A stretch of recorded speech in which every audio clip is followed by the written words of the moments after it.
Heavenly Stories.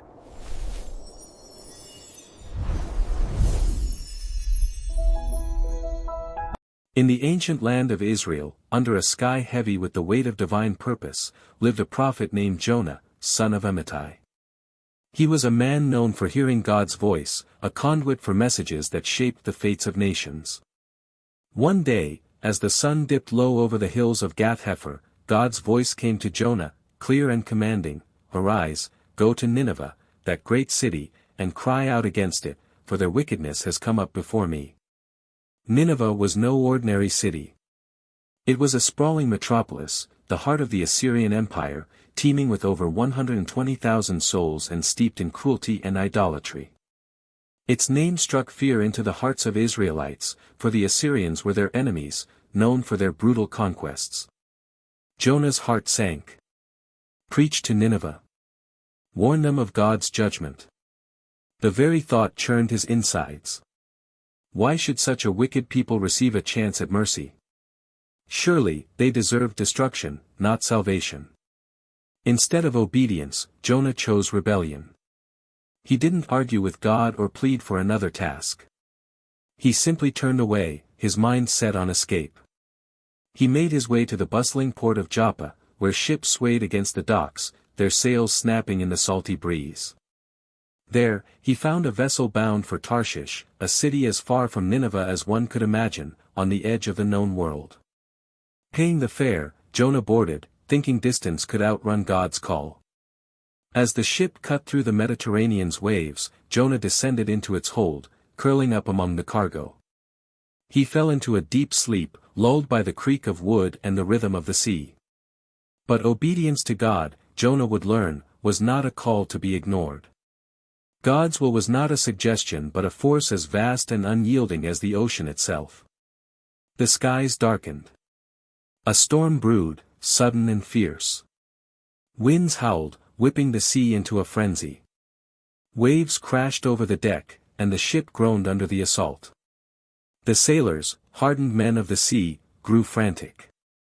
They cried out to their gods, hurling offerings into the waves, but the storm only worsened. The captain, his face etched with fear, descended into the hold and found Jonah asleep, oblivious to the chaos. "What's wrong with you?" he shouted. "Get up and pray to your God. Maybe he'll save us." The crew cast lots to find the cause of their misfortune, and the lot fell on Jonah. They surrounded him, demanding answers. "Who are you? Why is this happening?" Jonah, his face pale, confessed, "I'm a Hebrew, and I worship the Lord, the God of heaven, who made the sea and the land. I'm running from him. This storm is my fault." The sailors' eyes widened. They'd heard of the Hebrew God, a deity of unmatched power. "What do we do?" they asked, gripping the ropes as the ship lurched. Jonah, resigned, spoke grimly, "Throw me into the sea. It's the only way." The sailors hesitated, rowing harder, desperate to reach land. But the storm raged on, relentless. Finally, with prayers for forgiveness, they lifted Jonah and cast him into the churning waves. Instantly, the sea grew calm, the wind stilled, and the sailors, awestruck, offered sacrifices to Jonah's God.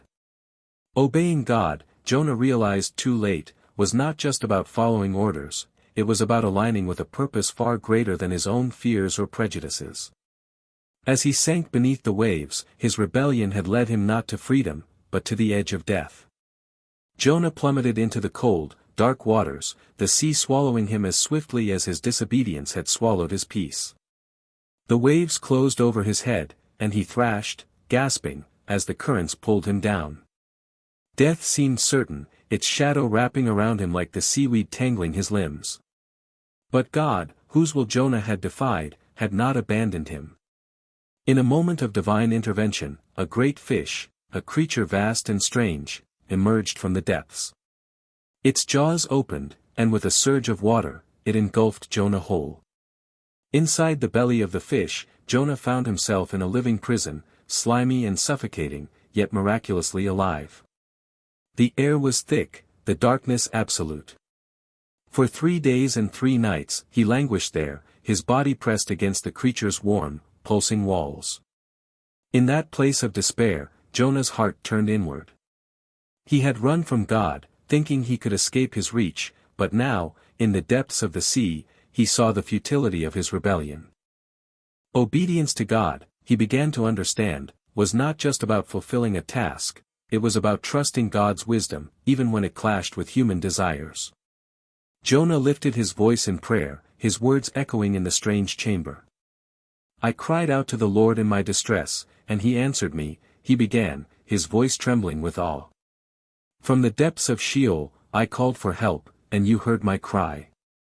You cast me into the deep, into the heart of the seas, and the flood surrounded me. Your waves and breakers swept over me." His prayer was both confession and surrender, a recognition of God's sovereignty over creation and his own life. He recalled the terror of sinking, the water closing in, the earth barring him from hope. "Yet you brought my life up from the pit, O Lord my God," he continued. "When my soul fainted within me, I remembered you, and my prayer rose to your holy temple." Jonah's heart softened as he spoke, his pride crumbling. He had judged Nineveh unworthy of mercy, yet here he was, receiving mercy in the belly of a fish. Obedience, he realized, meant embracing God's heart for all people, not just those Jonah deemed deserving. Those who cling to worthless idols forfeit the grace that could be theirs, he prayed, acknowledging his own idolatry, his stubborn will, his prejudice against Nineveh. "But I, with a song of thanksgiving, will sacrifice to you. What I have vowed, I will make good. Salvation comes from the Lord." In that moment, Jonah recommitted himself to God's call, vowing to obey, though the path ahead remained daunting. As his prayer ended, the fish stirred. By God's command, it swam toward land, and with a heave, it vomited Jonah onto dry ground. He lay there, gasping, covered in brine and slime, but alive. The sun warmed his skin, and the air filled his lungs. God had spared him, not because Jonah deserved it, but because God's purposes were greater than one man's failures. Obedience, Jonah now saw, was not about perfection but about returning to God's path, even after straying. He rose, his legs unsteady, and looked toward the horizon. Nineveh still waited, its people unaware of the prophet God was sending. Jonah's journey was far from over, but his time in the fish had changed him. Obedience to God meant trusting his plan, even when it led through storms, seas, or the belly of a beast. Jonah stood on the shore, the taste of salt still on his lips, his clothes stiff with dried seaweed. The voice of God came again, unwavering, "Arise, go to Nineveh, that great city, and proclaim the message I give you." This time, Jonah didn't hesitate. The memory of the storm and the fish's belly lingered, a vivid reminder of what it meant to defy God. Obedience, he now understood, was not just about avoiding consequences, it was about stepping into God's redemptive plan, no matter how daunting. The journey to Nineveh was long, across dusty plains and under scorching skies. As he approached, the city loomed, its walls towering, its streets buzzing with life. Nineveh was a marvel, 3 days' journey across, filled with markets, temples, and palaces. But its splendor hid a darker truth: its people were steeped in violence and sin, their actions an affront to God. Jonah's heart still wrestled with resentment, but he pressed on, driven by his vow.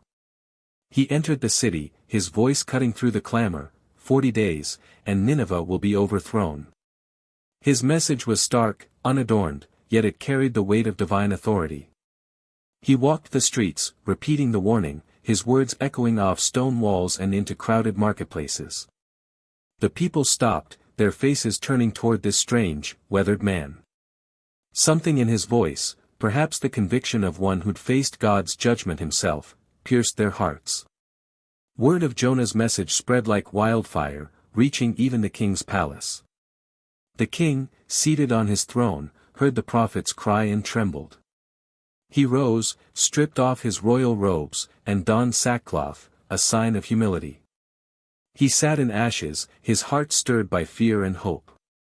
If this Hebrew God was as powerful as Jonah claimed, perhaps there was a chance for mercy. He issued a decree, let everyone, from the greatest to the least, fast and wear sackcloth. Let even the animals be covered in mourning. Cry out to God, and turn from your evil ways and violence. Who knows? God may relent and spare us. The people of Nineveh obeyed their king, but more importantly, they obeyed the stirring in their hearts. Men, women, and children fasted, their stomachs empty but their spirits awake. They prayed, repenting of their cruelty, their idolatry, their greed. The city, once loud with arrogance, grew quiet under the weight of collective remorse. Obedience to God, they discovered, meant not just hearing his warning but acting on it, turning from sin to seek his face. God saw their repentance, their genuine change of heart. His compassion, vast as the sea that had swallowed Jonah, moved him. He relented from the destruction he had planned, sparing Nineveh. The city that Jonah had despised was now a testament to God's mercy, a living example of what obedience to his call could achieve, not just for the prophet, but for an entire people. Jonah, however, struggled with this outcome. He had obeyed, yes, but his heart hadn't fully aligned with God's. He had wanted judgment, not mercy, for these enemies of Israel. As he left the city, his steps heavy, he grappled with a new lesson. Obeying God meant embracing his love for all, even those Jonah couldn't understand. The city's repentance was a miracle, but Jonah's journey toward true obedience was still unfolding. Jonah walked out of Nineveh, his mission complete, but his heart in turmoil. The city still stood, its people spared, their repentance accepted by God. Jonah had obeyed, delivering the message as commanded, but the outcome gnawed at him. He had expected fire from heaven, divine wrath to consume the Assyrians. Instead, God had shown mercy, and Jonah's resentment flared. Obedience to God, he was learning, wasn't just about action, it was about aligning his heart with God's compassion, a lesson he resisted. He found a spot east of the city, a hill overlooking Nineveh's walls. There, he built a makeshift shelter, little more than branches and leaves, and sat beneath it, brooding. He waited, hoping God might still destroy the city, that this reprieve was temporary. The sun beat down, and Jonah's anger burned hotter. Why, Lord, he prayed, his voice raw. I knew you were gracious and merciful, slow to anger and abounding in love. That's why I fled to Tarshish. I knew you'd forgive them. Please, take my life. It's better for me to die than to live with this. God's response was gentle but probing, is it right for you to be angry? Jonah didn't answer, his silence a wall of stubbornness. He stared at Nineveh, the city he loathed, now humming with life. Obedience, he realized, wasn't just about speaking God's words, it was about embracing his heart, even when it clashed with his own. Overnight, God caused a leafy plant to grow over Jonah's shelter, its broad leaves providing shade from the relentless sun. Jonah's mood lifted, his body cooled by the plant's shadow. For a moment, he felt relief, even gratitude. But the next morning, God sent a worm that chewed the plant's roots, and it withered. As the sun rose, a scorching east wind blew, and Jonah's shelter offered no protection. He grew faint, his head pounding, and his anger surged again. Death is better than this, he cried. God spoke again, his voice calm but firm, is it right for you to be angry about the plant? Jonah snapped back, yes, angry enough to die. God's reply cut to the core, you cared about that plant, which you didn't plant or tend, which grew in a night and died in a night. Should I not care about Nineveh, that great city, with more than 120,000 people who don't know their right hand from their left, and many animals besides? Jonah fell silent, the weight of God's words sinking in. The plant had been a small comfort, yet he grieved its loss. How much more did God value the lives of Nineveh's people, created in his image, capable of repentance? Obedience to God, Jonah saw, meant surrendering his prejudices, his desire for control, and his limited view of justice. It meant trusting God's love, even for those he deemed unworthy. As Jonah sat under the wilted remains of his shelter, the lesson lingered. Obedience wasn't just about following orders or surviving storms, it was about becoming a vessel for God's mercy, reflecting his heart to a world in need. Jonah's story didn't end with a neat resolution, but with a question, one that echoed in his soul: could he embrace God's compassion as fully as he'd embraced his call? Jonah's journey, from the moment God's call first reached him to his final moments under the withered plant, was a testament to the complexity of obeying God. It wasn't merely about following instructions, though Jonah had done that, eventually. It was about a transformation of the heart, a willingness to align with God's purposes, even when they defied human logic or desire. As Jonah sat overlooking Nineveh, the city he'd both warned and resented, he wrestled with this truth. Obedience to God, as Jonah's story revealed, began with hearing his voice. For Jonah, the call was clear: go to Nineveh. Yet hearing wasn't enough. His initial flight to Tarshish showed that obedience required action, a step of faith toward God's command. But even action, as Jonah learned, wasn't the full picture. He preached to Nineveh as instructed, yet his heart remained at odds with God's mercy. True obedience, he discovered, meant surrendering his own will, his fears, his biases, his sense of justice, to embrace God's greater plan. The storm and the fish were divine interventions, not punishments, but lessons in God's sovereignty. They showed Jonah that running from God led only to chaos, while obedience, even through hardship, led to life. In the fish's belly, Jonah's prayer marked a turning point, a recommitment to God's call. Yet his struggle after Nineveh's repentance revealed that obedience was an ongoing journey, not a single act. It required humility, a willingness to let God redefine what was right and good. Nineveh's repentance was a mirror to Jonah's own need for change. The city's people, from the king to the lowliest citizen, heard God's warning and turned from their sin, embracing his mercy. Their obedience, immediate, collective, and heartfelt, contrasted with Jonah's grudging compliance. It showed that obeying God wasn't just for prophets but for all who heard his voice, regardless of their past. God's compassion, vast enough to spare a wicked city, was the same compassion that had spared Jonah in the sea. The plant, the worm, and the wind were God's final lesson for Jonah. They exposed his misplaced priorities, caring more for a temporary comfort than for human lives. Obedience, God showed him, meant valuing what God valued: people, redemption, and mercy over judgment. Jonah's story ended unresolved, leaving him, and us, to ponder whether he fully embraced this truth. But the question God posed lingered: if Jonah could grieve a plant, how much more should God care for a city full of souls? Obeying God, Jonah's life taught, was about trust, humility, and love. It meant stepping into the unknown, as Jonah did on the road to Nineveh. It meant repenting of rebellion, as he did in the fish. And it meant letting go of personal agendas to reflect God's heart, as he was challenged to do under the withered plant. For Jonah, for Nineveh, and for anyone who hears God's call, obedience was not a burden but a path to life, woven into the fabric of God's unending mercy.